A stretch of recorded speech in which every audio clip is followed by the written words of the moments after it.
तो hello guys, आपका स्वागत है आज की इस नई वीडियो में। आज हम बहुत दिनों से वीडियो नहीं आ रही, तो आज लेकर आ गए हैं बहुत ही शानदार टॉपिक जिसका नाम है लिपिड। यानी कि लिपिड है क्या? ये मोटापा जो देख रहे हो ना आप, ये मोटापा क्यों हो रहा है, कैसे हो रहा है? इसी कारण हो रहा है। कोलेस्ट्रॉल, पता नहीं क्या क्या आता है तेलों में। आजकल तेल में बहुत ही कम ये रहता है लिपिड। तो इसके बारे में देखेंगे आखिर ये मिलकर किससे बना होता है और इसकी स्ट्रक्चर, इसके जो वर्गीकरण से क्लासिफिकेशन पे देखेंगे अगली स्लाइड में। तो अभी देखते हैं इसका नामकरण। मतलब जो लिपिड है यह किसके मिलकर बना होता है? जैसे कार्बन, हाइड्रोजन, ऑक्सीजन से मिलकर बने यौगिक है जो अधिकांश जल में अविलेय होते हैं। जो लिपिड है ना, ये कार्बन, हाइड्रोजन और ऑक्सीजन से मिलकर बनने वाले यौगिक हैं। यौगिक मतलब जो तत्वों से मिलकर, तत्व कौन कौन से? Carbon, hydrogen, oxygen. और यह जल में अविलेय होते हैं। जैसे आप तेल को पानी में डालो, तेल भी एक प्रकार का लिपिड है, तो वो जल में डिसोल्व नहीं होता। क्यों? क्योंकि वो लिपिड है। ठीक है। अध्रुवीय प्रकृति। इनका सामान्य सूत्र CnH2nO2, यानी कि जो ऑक्सीजन की संख्या है वो समान रहेगी सभी यौगिकों में। ऑक्सीजन सिर्फ दो ही रहेंगे। चेंज किसकी होगी? सिर्फ हाइड्रोजन और कार्बन की। हाइड्रोजन और कार्बन की संख्या चेंज होगी इनकी यौगिक में बने होते हैं। लिपिड भले ही धारित, अब एक बात बताऊं आपको, जब हमने कार्बनिक पदार्थों का विश्लेषण पढ़ा था उसमें धारित और निषेध दो प्रकार के जो कंपाउंड थे वो प्राप्त हुए थे, जिसमें जो वृहद अणु हैं, जो भारी अणु हैं, वो मिले थे अपन को धारित में, और जो सूक्ष्म मतलब जो कम वजन वाले थे, जिनका अणुभार भी कम था, वो थे निषेध में। तो लिपिड कहाँ मिला था? हमें धारित में। तो भले ये धारित में मिलते हैं, धारित में पाए जाते हैं, परंतु यह वास्तविक जैव अणु है, वास्तविक जैव अणु नहीं है। जो कितने सारे मिले थे? पॉलीएमीन, प्रोटीन, लिपिड भी उसमें था, और एमिनो एसिड, सभी अपन को धारित में मिले थे। लेकिन वो सब तो जैव अणु थे, लेकिन यह जैव अणु नहीं है। लिपिड ग्लिसरॉल के रूप में, वसा अम्ल, अब देखो जो लिपिड है वो डायरेक्ट लिपिड के रूप में नहीं, वो रहता है ग्लिसरॉल के रूप में, वसा अम्ल के रूप में, इन दोनों की बनी संयुक्त संरचना के रूप में, अथवा कंजुगेट लिपिड के रूप में। यानी जो लिपिड है ना, वो या तो मतलब खुद तो निरंतर ग्लिसरॉल के रूप में रहेगा, या फिर वसा अम्ल के रूप में, या फिर दोनों को मिलाकर जो लिपिड बन उसे बोलते हैं कंजुगेट प्रोटीन। यानी कि पाएंगे तो या तो ग्लिसरॉल या वसा अम्ल, या फिर दोनों एक साथ में, तो उन्हें बोल देंगे कंजुगेट लिपिड। अब इसके बाद अगले स्लाइड में देखेंगे हम कि क्लासिफिकेशन, आखिर वर्गीकरण क्या है। जैसे सिंपल लिपिड, उसमें सत्य वसा ऐसे नाम है। तो आगे देखते हैं क्लासिफिकेशन ऑफ लिपिड। अब जो ग्लिसरॉल मतलब जो लिपिड है उसका वर्गीकरण देखें, तो वर्गीकरण हम तीन प्रकार से कर सकते हैं। पहला सिंपल फैट, दूसरा कंजुगेट लिपिड, यानी कि इसके पहले वाली स्लाइड में भी हमने देखा था कि जो वसा अम्ल है, जो फैटी एसिड है, वह ग्लिसरॉल के साथ क्रिया करके, मतलब डायरेक्ट जो वसा है, जो लिपिड है, वो डायरेक्ट एक्सेप्ट नहीं कर सकता, तो वो किसी के साथ जुड़ेगा, तो वो ग्लिसरॉल के साथ जुड़ता है। तो उसमें देखेंगे हम कंजुगेट लिपिड को। इसके बाद डेरिवेटिव, यानी कि जो व्युत्पन्न वसा है, नंबर 3 पर व्युत्पन्न वसा, इसको भी देखेंगे। इसमें एक ही एग्जाम्पल है, स्टेरॉइड, इसको याद रखना। अब सिंपल फैट में भी ये नहीं आ रहा होगा फ्रेम में, न्यूट्रल फैट, यानी कि उदासीन वसा, इसका एक नाम और सत्य वसा,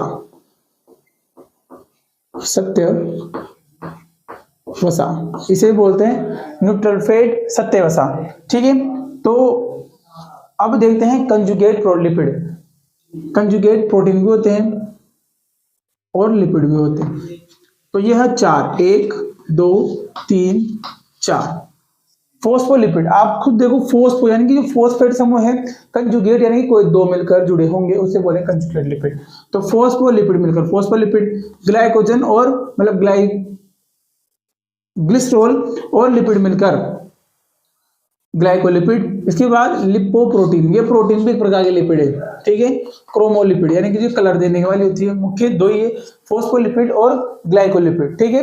अब इसके बाद व्युत्पन्न वसा, यानी कि स्टेरॉइड होते हैं। इसके बाद पहले हेडिंग लगाए, सबको देखेंगे धीरे धीरे करके। सिंपल फैट, यह वसा अम्ल विभिन्न प्रकार के एल्कोहल के साथ अभिक्रिया कर एस्टर बनाते हैं। जो सिंपल फैट है, जो एकदम नॉर्मल लिपिड है, वह क्या करती है कि जो जो वसा अम्ल है, जो वसा अम्ल है, जैसे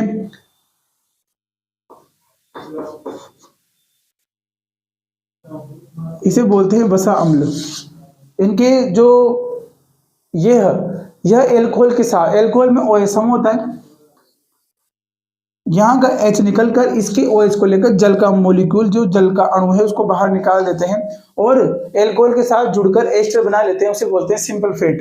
ठीक है, यह वसा यानी कि यह लिपिड अम्ल, विभिन्न अम्ल फैटी एसिड, अम्ल वसा अम्ल विभिन्न प्रकार के एल्कोहल के साथ अभिक्रिया कर एस्टर बना लेते हैं। यह एक प्रकार के एस्टर है, क्योंकि उधर भी कार्बन श्रृंखला है, इधर भी कार्बन श्रृंखला है और बीच में डबल O है, तो एस्टर है।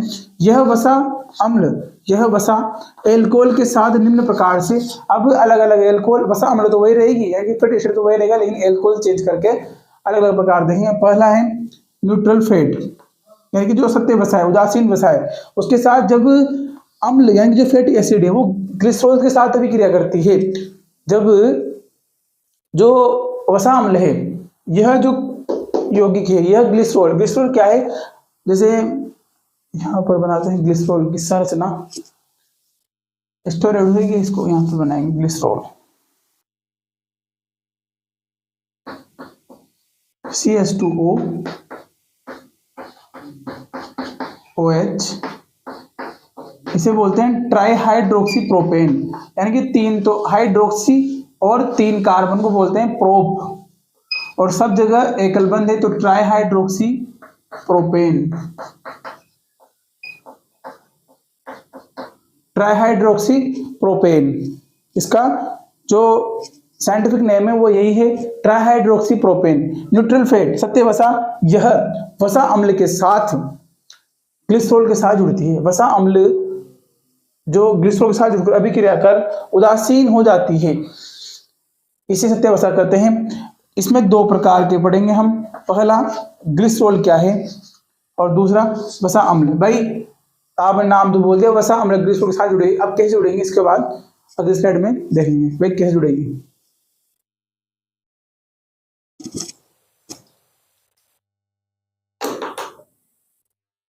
अब जो सिंपल वसा देखिए हमने, सिंपल वसा ये है कि जो ग्लिसरॉल है उसके साथ वसा अम्ल जुड़ जाएगी। उसके बाद हम देखते हैं ग्लिसरॉल। अच्छा ग्लिसरॉल क्या है, यह ट्राईहाइड्रोक्सी प्रोपेन, इसकी संरचना पहले बना चुके हैं हम, पहले बना था CH2OH, CHOH व CH2OH, ट्राईहाइड्रोक्सी प्रोपेन, 3 कार्बन है तो वसा अम्ल फैटी एसिड, फैटी एसिड। वसा अम्ल कार्बन के एलिफेटिक, एक होता है एरोमेटिक और एक होता है एलिफेटिक। एलिफेटिक का मतलब ये है कि कार्बन श्रृंखला, मतलब जो कार्बन श्रृंखला है वो ऐसी नहीं रहेगी, मतलब एरो जिसमें गोला बने वो नहीं रहेगी, एकदम सीधी श्रृंखला रहे, उसे बोलते हैं एलिफेटिक। सीधी श्रृंखला, सीधी श्रृंखला उसे बोलते हैं एलिफेटिक। इनमें शाखा नहीं हो सकती तथा यह कार्बोक्सिल समूह से जुड़ी रहती है। इनमें शाखा, जैसे यह बनी हुई ये शाखा इस प्रकार यह नहीं होती, किसमें, वसा अम्लों में, तथा यह कार्बोक्सिल समूह से जुड़ी रहती है। कार्बोक्सिल समूह ये रहा, जैसे पामेटिक एसिड, इसका बहुत शानदार जो वसा जो फैटी एसिड है उसका बहुत ही शानदार जो उदाहरण है वो यही है, पामेटिक एसिड। इसका इसमें रहते हैं कार्बन 14, 15, 16, इसमें पूरे टोटल कार्बन रहते हैं 16 कार्बन। तो पामेटिक एसिड में कितने कार्बन रहते हैं, 16, जिसमें अब देखो आप, यह भी इंपॉर्टेंट है नोट पॉइंट। वसा अम्ल में कार्बन की गणना के साथ कार्बोक्सिल समूह का कार्बन भी जोड़ा जाता है। जैसे हम इसकी गणना करें कार्बन में वे कितने कार्बन इसमें, तो 14 तो ये रहे, और जो हाइड्रो ये तो CH3 है, इसे मैथिल समूह, तो ये कार्बोक्सिल समूह है ना, इसका कार्बन भी जोड़ा जाएगा, तो 16 कार्बन रहते हैं पामेटिक एसिड में। ठीक है, इसके बाद आगे देखते हैं कि जो वसा अम्ल के हाइड्रोजन द्विआबंध है उसके आधार पर वर्गीकृत करेंगे इनको। हाइड्रोजन के बंध के आधार पर 2 भागों में वर्गीकृत किया गया है। पहला है संतृप्त, दूसरा है असंतृप्त। संतृप्त का मतलब ये है कि जो कार्बन की श्रृंखला होगी उसमें शाखा तो नहीं होगी, लेकिन जो कार्बन कार्बन के मध्य बंध है अगर द्विबंध है या त्रिबंध है तो वो आएंगे असंतृप्त में, लेकिन सिंगल बॉन्ड है एकदम, जैसे कार्बन कार्बन के मध्य सिर्फ एक बंध है तो उसे बोलते हैं संतृप्त। ऐसी वसा जिनमें कार्बन कार्बन के मध्य द्विबंध नहीं होता है या सिंगल बॉन्ड होता है तो उसे बोलते हैं संतृप्त। उसके दो ही एग्जाम्पल हैं, पामेटिक एसिड व स्टेरिक अम्ल। अब इसकी संरचना हमने देख ले पहले, अब इसकी बना लेते हैं। CH3 CH2, पहले इसमें लगाए 14, इसमें लगाएंगे 16, COOH, यानी कि 16 17 18 18 कार्बन लेते हैं स्टेरिक में, 18 स्टेरिक अम्ल, ठीक है। असंतृप्त वसीय अम्ल, इसमें 4 हैं, फटाफट याद करेंगे। ओलिक, अब नाम भी ऐसे हैं जैसे लिनोलिक, लिनोलिक, लिनोलिक, मतलब लिनोलिक, लिक, निक और लिक में अंतर है सिर्फ, ये दोनों एक साथ याद रखना, लिनोलिक और लिनोलिक अम्ल।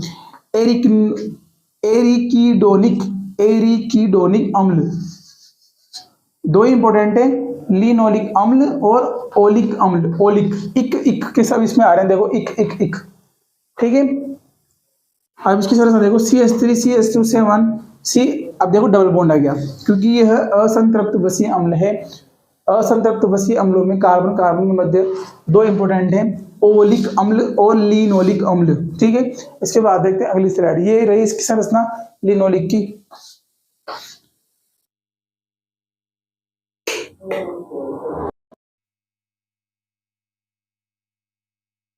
अब हम देखेंगे कि जो ट्राइग्लिसराइड है, मतलब जो ट्राइग्लिसराइड है उसकी संरचना कैसे बनती है, हम देखेंगे इसके बारे में। तो हम लेंगे ग्लिसरॉल का एक अणु, अब ग्लिसरॉल का एक अणु ले रहे हैं, CH2OH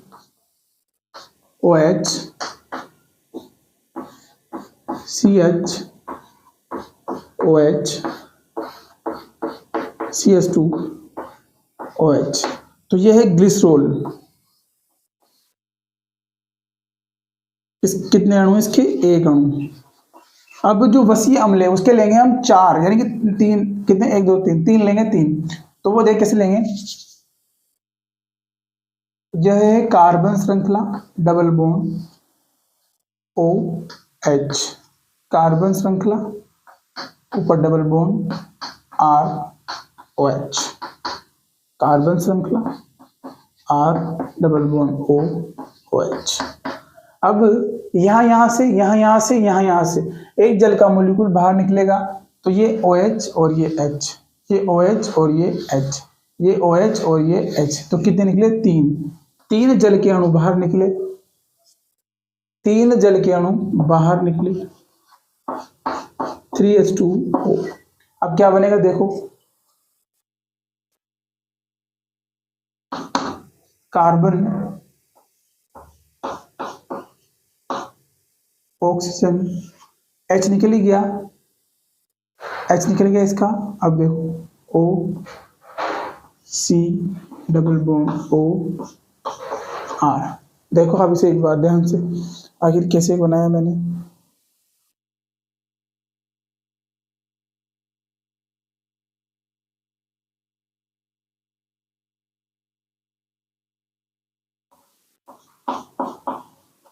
CH2OC double bond R, वही से CH2OC डबल बॉन्ड R, तो यह बन गया आपके सामने ट्राई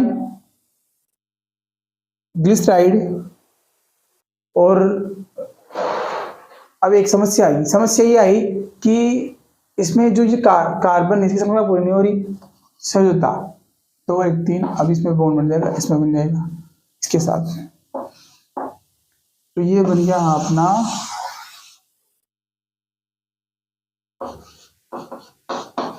ट्राइग्लिसराइड।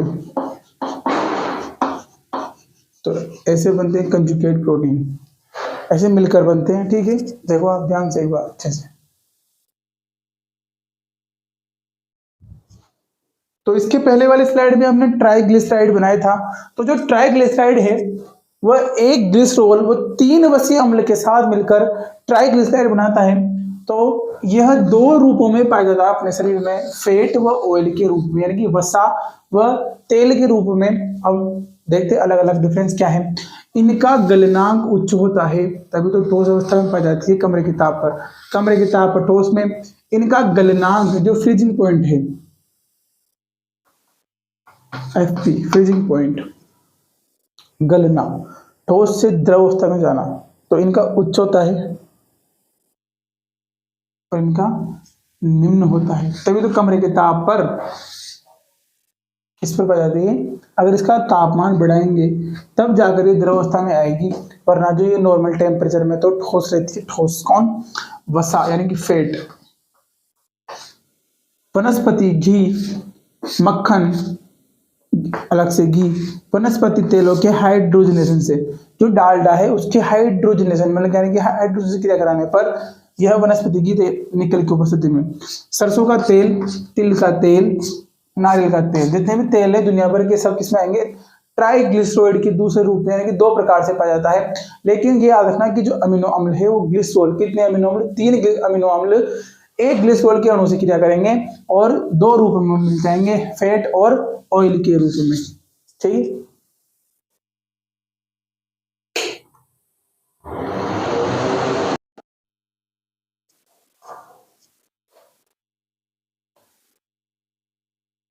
तो जो फैट है और ऑयल है उसके अंतर के बाद हम ले सकते हैं वैक्स। जो हमने जो सिंपल वसा है, जब ग्लिसरॉल अमीनो अम्ल के साथ अभिक्रिया करता है तो सिंपल वसा बनती है, उदासीन न्यूट्रल फैट। उसमें पहला ग्लिसरॉल देख लिया, पायमेटिक एसिड उदाहरण थे उसके। इसके बाद हम देखते हैं वैक्स। यह वसा अम्लों के ऐसे एस्टर हैं वो भी एस्टर ये है जो उच्च आणविक भार वाले एल्कोहल से भी क्रिया करेंगे। यानी कि जो वसा तो वही रहेगी, लेकिन जो एल्कोहल है वो ग्लिसरॉल के अतिरिक्त उच्च भार वाले, जिनमें कार्बन की संख्या ज्यादा हो, उनके साथ अभी क्रिया करके जो वसा बनती है उसे वैक्स बोलते हैं। वसा अम्लीय प्रकार की, अतिरिक्त ग्लिसरॉल के अतिरिक्त कुछ भी हो सकते हैं। उदाहरण बी वैक्स, यानी कि जो मधुमक्खी के जो श्रमिक रहते हैं, मतलब मधुमक्खी में 3 प्रकार के मधुमक्खियां पाई जाती है, रानी, श्रमिक और जो जेंट्स हैं वो। ठीक है, तो श्रमिक तो काम करने वाले रहते हैं, रानी इस तरह मतलब जो अंडे देने का काम करती है वो करती है। मधुमक्खियों के उदर में स्त्रावित होता है कौन? बी वैक्स, यानी कि जो मधुमक्खियों का वैक्स है, यानी कि जो लिपिड है वह उदर में, यानी कि जो पेट है उसमें स्त्रावित होता है। जैसे पामेटिक अम्ल, अब ये कैसे जो वैक्स है वो कैसे बनती है? तो पामेटिक एसिड जो है, जो वसीय अम्ल है, वह किसके साथ अभी क्रिया करेगी? ये करेगी मीरिसाइल, मीरिसाइल, मीरिसाइल, मीरिसाइल एल्कोहल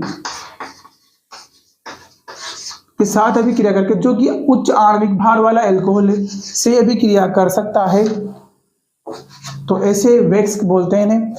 अब ये नोट पॉइंट है, भेड़ जैसे जंतुओं में लिनोलीन लिपिड पाया जाता है। लिनोलीन, ये तो ऐसे याद रखने की चीज है। तो लिनोलीन लिपिड पाया जाता है भेड़ के ऊपर, है ना, तो याद रखना इसको।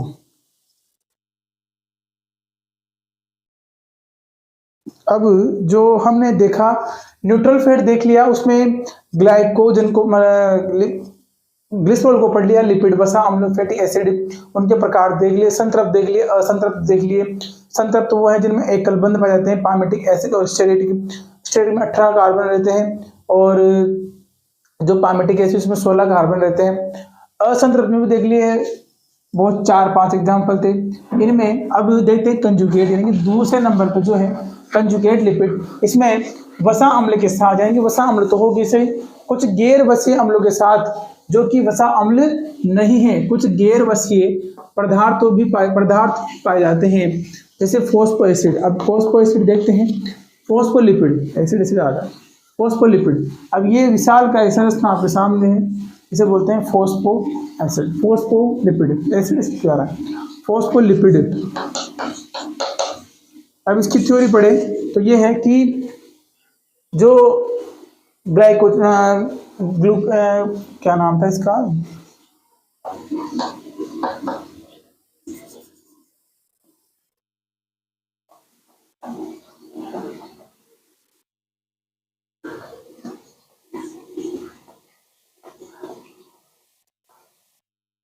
तो ये ग्लिसरॉल है, ग्लिसरॉल। यह है वसा अम्ल, वसा अम्ल।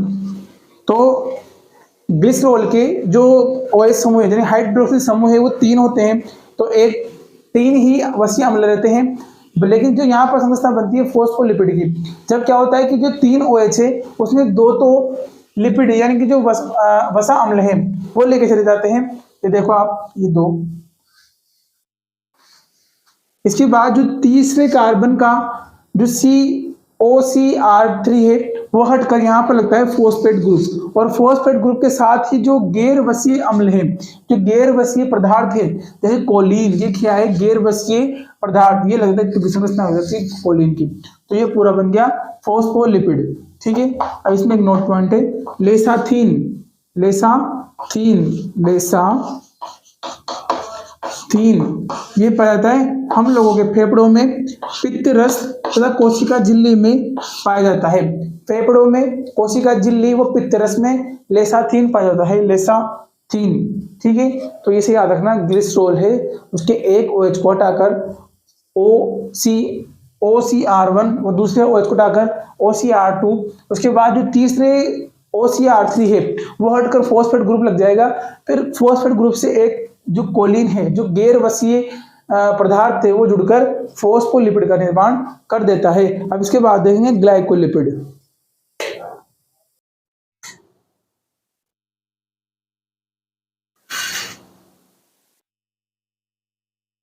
अब जो पहला था वो हमने देख लिया, दूसरा ने लगाया ग्लाइकोलिपिड, ग्लाइकोलिपिड। इसके पहले हमने देखा कि जो फॉस्फोलिपिड है उसमें जो एल्कोहलिक, जो मतलब एल्कोहल है, वो बड़े आणविक भार वाले होते हैं फॉस्फोलिपिड में, उसमें ग्लिसरॉल के अतिरिक्त सब चलेंगे। ठीक है, ग्लिसरॉल। अब दूसरा नंबर देखते हैं ग्लाइकोलिपिड। इसमें वसीय अम्ल, इसमें वसीय अम्ल एल्कोहल जो कि है स्फिंगोसिन, स्फिंगोसिन यह एक एल्कोहल है उच्च आणविक वाला। वह शर्करा यानी कोई भी पेंटोज, सुक्रोज, जो भी गैलेक्टोज या अन्य हो सकती है। इसमें जो वसीय अम्ल है वो एल्कोहल, स्फिंगोसिन या शर्करा, गैलेक्टोज या अन्य हो सकती है। इसका एग्जाम्पल है माइलिन, यानी कि जो स्ट्रक्चर जिसके ऊपर फॉस्फोलिपिड देखी थी उसमें जो गैर वसीय अम्ल थे उन इनमें से कोई भी हो सकती है, शर्करा, गैलेक्टोज, अन्य हो सकती है। तो क्या बनाएंगे, माइलिन, यानी कि न्यूरॉन्स के एल्कोहल एक्सोन, जो न्यूरॉन्स का भाग होता है, जैसे ये न्यूरॉन्स है, ये न्यूरॉन्स है। अब इसका जो एक्सोन भाग है यहाँ पर माइलिन पाया जाता है। माइलिन ग्लाइकोलिपिड ही है, ग्लाइकोलिपिड के अंतर्गत आता है माइलिन। ठीक है, तो क्रोमोलिपिड, क्रोमोलिपिड, क्रोमो यानी कलर, क्रोमो यानी कलर की बात है। तो ये वर्णक युक्त होते हैं। एग्जाम्पल है कैरोटिनॉइड, कैरोटिनॉइड वर्णक युक्त यानी कि कलर देने ले रहे होते हैं लिपिड। ठीक है, इसके बाद लिपोप्रोटीन, यह कोशिका झिल्ली में पाए जाते हैं जहां प्रोटीन के साथ लिपिड होती है, प्रोटीन के साथ लिपिड होती है, प्रोटीन के साथ लिपिड होती है, इसे बोलते हैं क्रोमो तो वर्णक युक्त होते हैं जैसे कैरोटिनॉइड। इसके बाद लिपोप्रोटीन जो कोशिका झिल्ली में पाए जाते हैं, कोशिका झिल्ली में प्रोटीन भी होंगे और लिपिड भी होंगे। ठीक है, इसके बाद देखते हैं हम जो लास्ट है व्युत्पन्न वसा यानी कि डिराइव्ड फैट है उसको देखेंगे। उसमें भी 2 हैं, स्टेरॉइड और जो प्रोस्टाग्लैंडिन्स है वो देखेंगे दोनों। जो लास्ट वर्गीकरण है, पहला देखा हमने न्यूट्रल फैट, दूसरा कंजुगेट लिपिड, उसके बाद व्युत्पन्न वसा यानी कि डिराइव फैट जो है। अब इसमें पहला एग्जाम्पल स्टेरॉइड, स्टेरॉइड, इनमें वसा अम्ल नहीं होते हैं, परंतु इनकी प्रकृति वसा अम्ल जैसी होती है। इनमें वसा अम्ल जो स्टेरॉइड्स हैं जिनमें वसा अम्ल नहीं होते, लेकिन जिनकी प्रकृति है ना वो किसी तरह होती है, वसा अम्ल की तरह। ठीक है, हम लोगों में पाए जाने वाला सर्वाधिक स्टेरॉइड है कोलेस्ट्रॉल। देखो नाम आ गया वापस, कोलेस्ट्रॉल सबसे सर्वाधिक संख्या में मतलब मात्रा में पाया जाने वाला स्टेरॉइड है हमारे शरीर में। ठीक है, होता है यह प्लाज्मा झिल्ली रक्त में पाया जाता है। जो प्लाज्मा झिल्ली है, प्लाज्मा की झिल्ली है रक्त में पाया जाता है, प्लाज्मा उसमें झिल्ली में पाया जाता है, रक्त में पाया जाता है। इसका संश्लेषण यकृत करता है। यकृत लीवर जो है, लीवर इसको बनाता है। कोलेस्ट्रॉल कौन बनाता है? लीवर। ठीक है, इसके बाद प्रोस्टाग्लैंडिन्स, ये एक प्रकार की कोशिका रहती है, मतलब लोकल हार्मोन स्राव करती है। लोकल हार्मोन, लोकल हार्मोन होते हैं जो अपने स्रोत जहां से निकलते हैं ऊतक अंगों पर कार्य करके यह कोशिका के बीच संदेशवाहक की तरह कार्य करता है। यह एरिकडोनिक अम्ल से व्युत्पन्न होते हैं। मतलब जो प्रोस्टाग्लैंडिन है यह एक पदार्थ है जो लोकल हार्मोन की तरह कार्य करता है। जहां से स्राव होता है वहीं काम कर देता है, ऊतक अंगों पर कार्य करता है, दो कोशिकाओं के बीच में संदेशवाहक का कार्य करता है प्रोस्टाग्लैंडिन। ठीक है, यह किसके व्युत्पन्न होते हैं? एरिकडोनिक अम्ल, ये एक प्रकार का एसिड है, इसके व्युत्पन्न होते हैं कौन? प्रोस्टाग्लैंडिन। ठीक है, नोट डाउन करो। इसके बाद हम देखेंगे बहुत ही इंपॉर्टेंट टॉपिक जो है मेटाबॉलिज्म, यानी कि उपापचय। जो अपन में शरीर में क्रिया होती है मेटाबॉलिज्म, वो कैसे होती है इनके बारे में अगली स्लाइड में देखेंगे।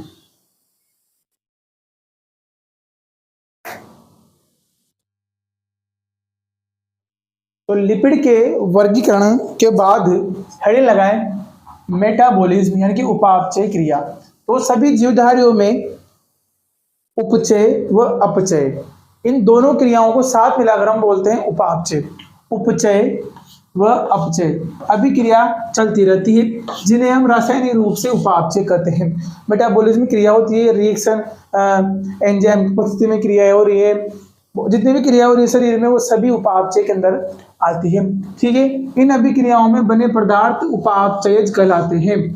जो मेटाबॉलिज्म में अभिक्रिया हो रही है उसमें जो पदार्थ बने हैं उन्हें बोलते हैं उपापचयज कहते हैं। यह दो प्रकार के होते हैं, प्राथमिक उपापचयज व द्वितीयक उपापचयज। प्राथमिक उपापचय दो ही हैं, दो ही हैं, हीम और क्लोरोफिल, जिनके कार्य हमें ज्ञात हैं, वह है हीम और क्लोरोफिल। तो देख लेते हैं, कोशिका में बहुत से ऐसे पदार्थ बनते हैं जिनका सेल की ग्रोथ तथा विकास से सीधा योगदान होता है। तो जो प्राथमिक उपापचय है, तो सेल में ऐसे पदार्थ बनते हैं जो सीधे सीधे कोशिका की ग्रोथ व उसके विकास के लिए उत्तरदायी है, मतलब उनकी योगदान है पूरा। तो वो रहते हैं प्राथमिक उपापचयज, तो वो है हीम और क्लोरोफिल। इसके बाद में लगाए द्वितीय उपापचय। इसकी जो थ्योरी है वो भी इसी प्रकार की थोड़ी बहुत, उसको हम देख लेते हैं। जो द्वितीय उपापचय है उसमें उदाहरण बहुत इंपॉर्टेंट है, तो उदाहरण को एक एक करके देखेंगे। पहले इसकी जो थ्योरी है उसको पढ़ लेते हैं कि यह ऐसे पदार्थ हैं जो पौधों, कवकों द्वारा तथा कुछ विशिष्ट वंश तथा प्रजाति के सूक्ष्म जीवों द्वारा निर्मित किए जाते हैं, परंतु मनुष्य को इनका वृद्धि तथा विकास के बारे में ज्ञात नहीं है। मतलब हाई क्वालिटी की जो वंश हैं, जो जाति हैं, प्रजाति है, कवकों की विशिष्ट वंश हैं, उनके द्वारा ही ये सेकेंडरी मेटाबॉलिज्म जो द्वितीय उपापचय है ये स्रावित किए जाते हैं, अतः इन्हें सेकेंडरी उपापचय कहते हैं। बहुत सारे काम आते हैं, इनमें बहुत सारे मनुष्य के काम आते हैं। अब वो कौन कौन से हैं, क्या काम आते हैं, इन सबके लिस्ट है पूरी, उसको देखेंगे।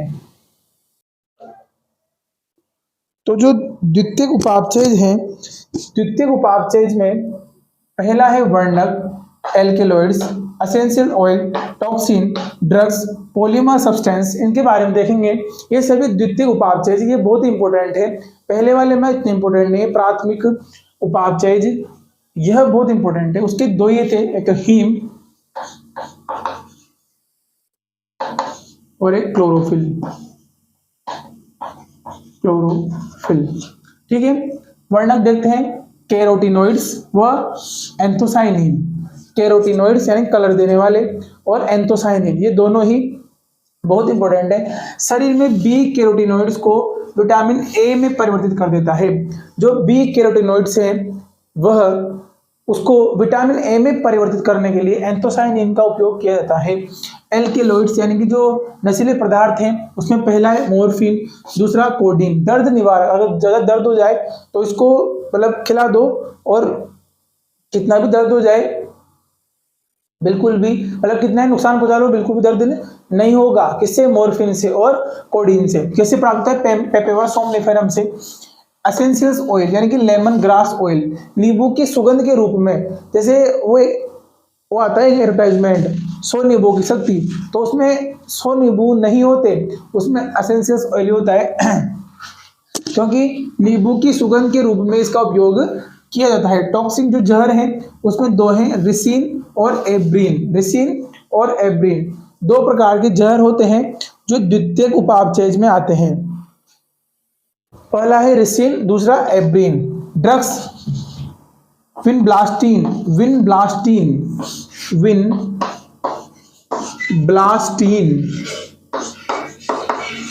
विनब्लास्टीन इसका उपयोग कैंसर के उपचार में किया जाता है। विनब्लास्टीन का उपयोग किसके उपचार में? कैंसर के उपचार में। दो प्रकार के जो टॉक्सिन है, जो जहर है, वो रिसिन और एब्रिन। कैंसर के उपयोग में विनब्लास्टीन। इसके बाद पॉलीमर सब्सटेंस, रबड़, गोंद, सेलुलोज। इस सेलुलोज का इतना उपयोग किया जाता है, सबसे ज्यादा उपयोग में आने वाला पॉलीमर सब्सटेंस है ये।